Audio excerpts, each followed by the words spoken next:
YouTube emergente, mas eu sou professor e o show tem que continuar. Olá, meu nome é Hugo Braga. Nós estamos aqui hoje para falar um pouco a respeito do parnasianismo.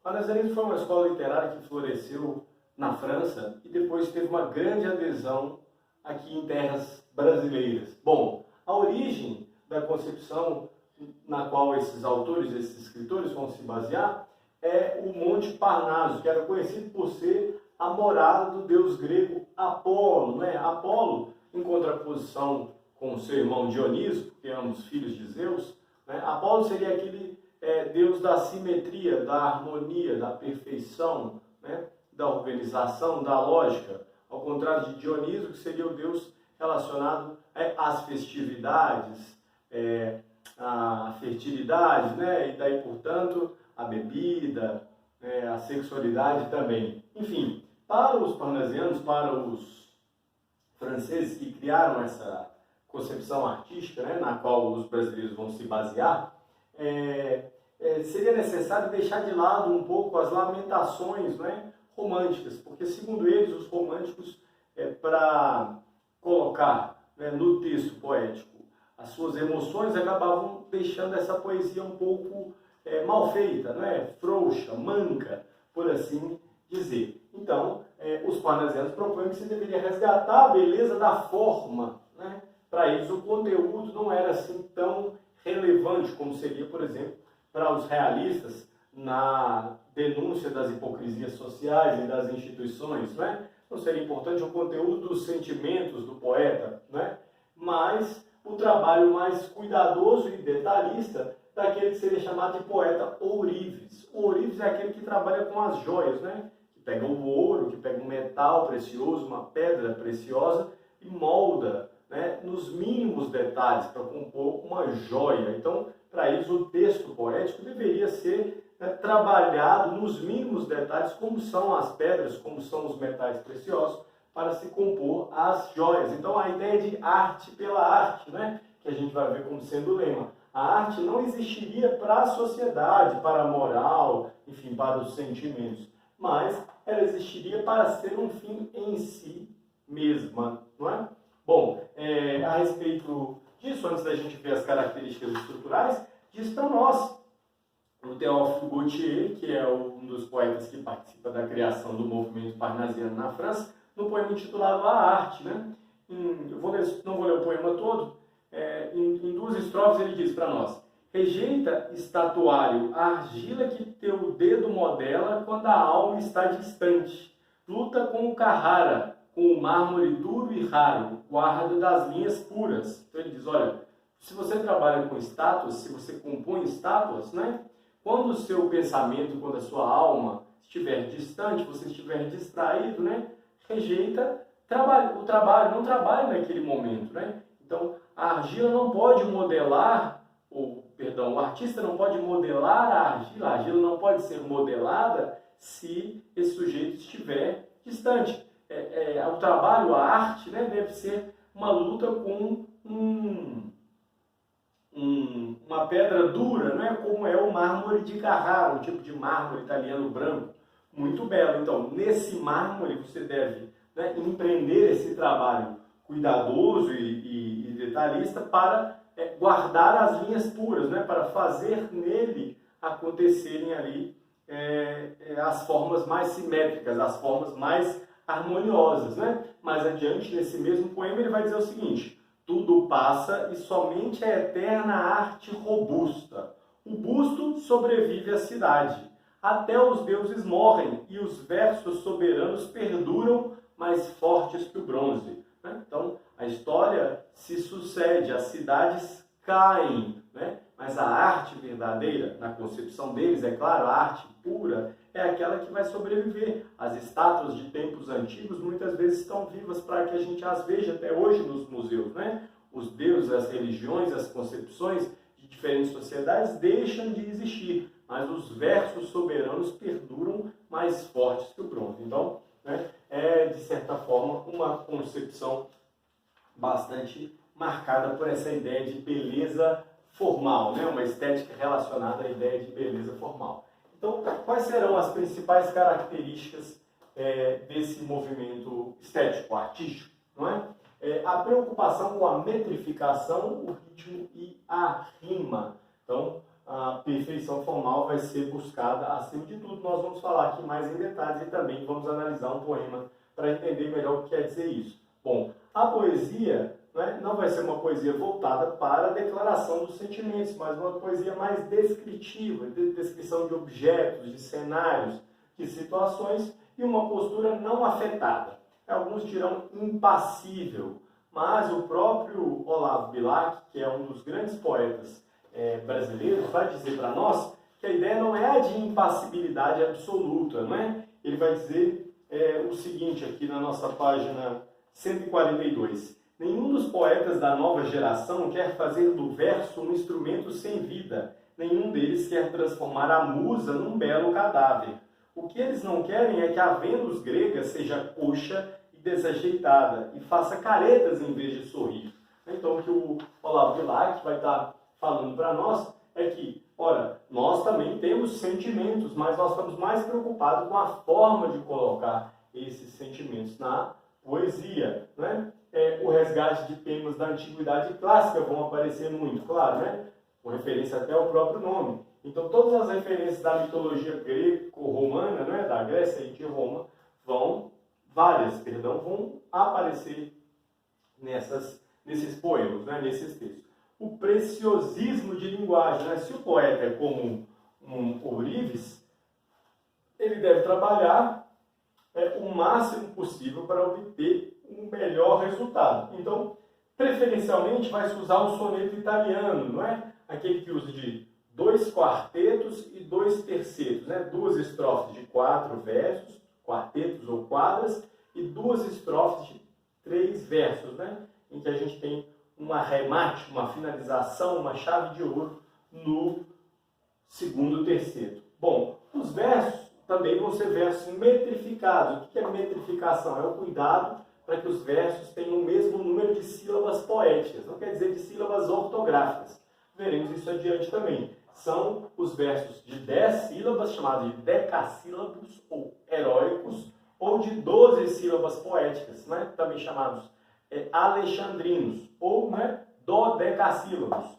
Assim é o seu nome. Os esquemas de rimas, né? Nós vamos ver o trabalho com vários esquemas de rimas, rimas nos polos, interpoladas, rimas alternadas ou até emparelhadas, né? Nós vamos analisar no poema Mal Secreto do Raimundo Corrêa logo a seguir. E a seleção dos termos para que essas rimas ricas apareçam. A rima rica é aquela que rima palavras de classes diferentes, de classes morfológicas diferentes. Então tem que rimar, né, um substantivo com um verbo, e não um verbo com outro, ou um substantivo com outro, né? A rima não pode ser pobre, a rima deve ser também selecionada. Bom, então é isso, né? A ideia principal que está por trás aqui da concepção artística dos parnasianos é a defesa da arte pela arte, ou a poesia composta em nome do belo, né? Com B maiúsculo, como se fosse uma entidade de perfeição divina, como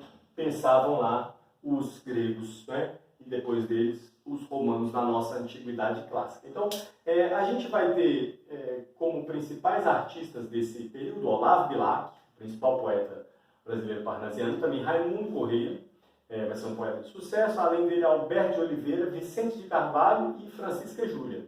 Existem 2 obras do Passe que são desse período.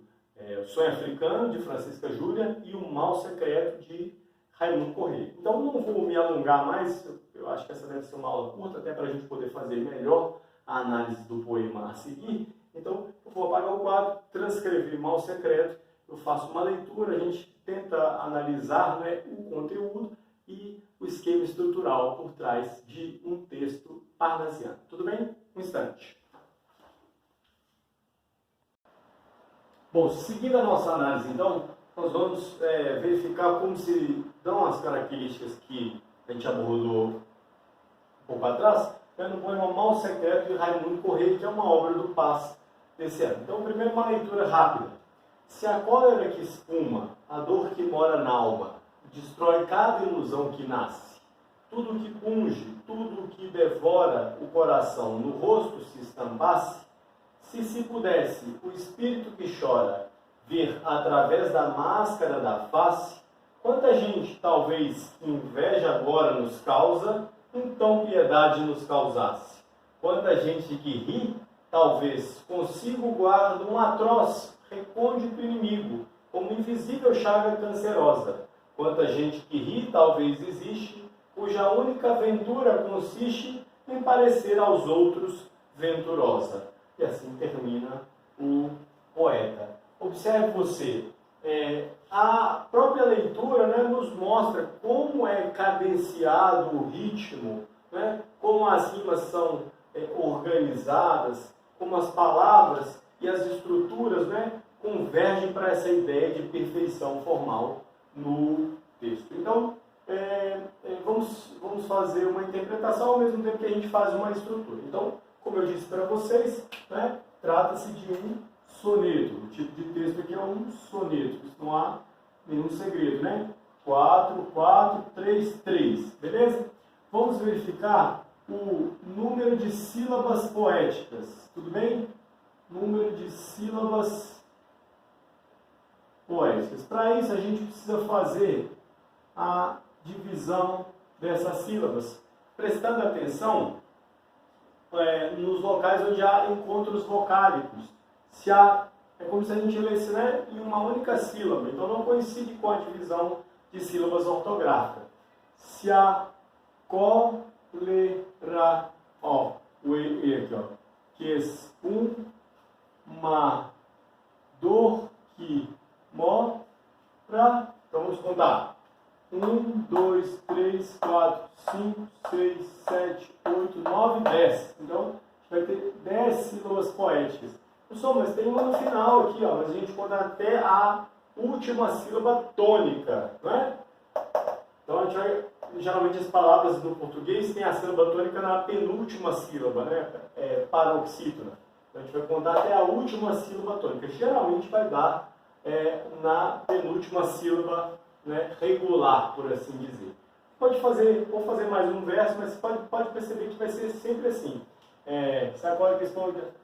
Não me destrói cada ilusão que nasce. Vamos lá. Isso aqui mora. Não me destrói cada ilusão que nasce. Vamos contar se deu certo. 1, 2, 3, 4, 5, 6, 7, 8, 9, 10. Cravado, não tem jeito, tá, gente? Então, a gente vai chamar essa divisão, essa metrificação, né, de decassílabos, né? Decassílabos. São versos de 10 sílabas poéticas, tudo bem? 10 decassílabos, de 10. Eles também são chamados de heróicos. É também uma forma, né? Nós vamos ter dois esquemas de rimas diferentes. Você tem um esquema de rimas aqui, ó. A, B, né? Mora com devora, nasce com estampasse. Essa rima aqui, esse tipo de rima aqui vai se reproduzir aqui da mesma forma também, ó. A, B, né? Esse tipo de rima aqui, ó, quando você tem assim, você chama essa rima aqui de intercalada. Intercalada. Tudo bem? O esquema de rimas, né? Esquema de rima dos quartetos. É igual para os dois aqui, né? E a gente vai ver o esquema de rima nos terceiros, que são emparelhados. Olha lá, ó. Consigo inimigo, cancerosa. Existe, consiste, venturosa, né? Então é como se a gente tivesse assim, ó. Aqui eu vou colocar um C para diferenciar. Aqui B, porque não rimam com os As, né? E aqui um C. Esse esquema de rimas aqui, quando você tem assim, né? C, perdão, vou apagar, C, né? Um formato semelhante a esse formato aqui. Você tem rimas que a gente vai chamar rimas emparelhadas, né? Porque elas estão em pares, em parelhas. Emparelhadas.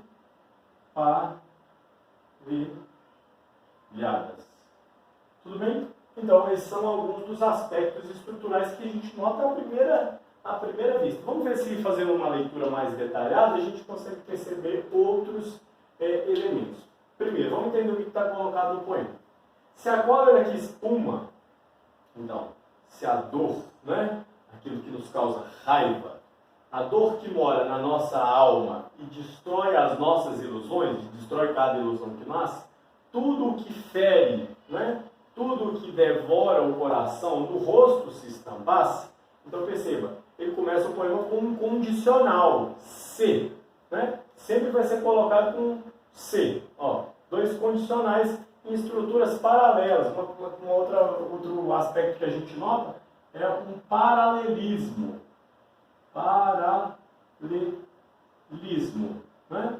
Primeiro com esse se condicional que a gente vê aqui, ó, condicional, começando os quartetos, e depois aqui, ó, quanta, né? Talvez. Olha como essa estrutura, essa repetição, é uma repetição que ocorre como se fosse paralela, não é? Então, se a raiva, se a dor, se aquilo que destrói as nossas ilusões, né, que fere o nosso coração, se estampasse no nosso rosto, se pudesse, né, se fosse possível, o espírito que chora ver através da máscara da face, ele está falando de aparência, né, e de essência, vamos dizer assim, daquilo que está dentro do indivíduo, aquilo que não se pode ver, não é? Então, ó, até o sexto verso, você tem uma estrutura, e aqui você começa a ver uma outra estrutura. Então, o segundo quarteto, na metade você começa a ver uma outra forma, né? Um outro paralelismo, né? Esse quanta gente que a gente vê repetido aí. Quanta gente, talvez, que inveja agora nos causa, então piedade nos causasse. Esse é o centro do poema, né? Quer dizer o seguinte, olha, se a gente pudesse ver aquilo que está por trás da aparência, aquilo que está por trás das máscaras da face, né? Talvez a gente tivesse dó, talvez a gente tivesse piedade de pessoas a quem nós invejamos.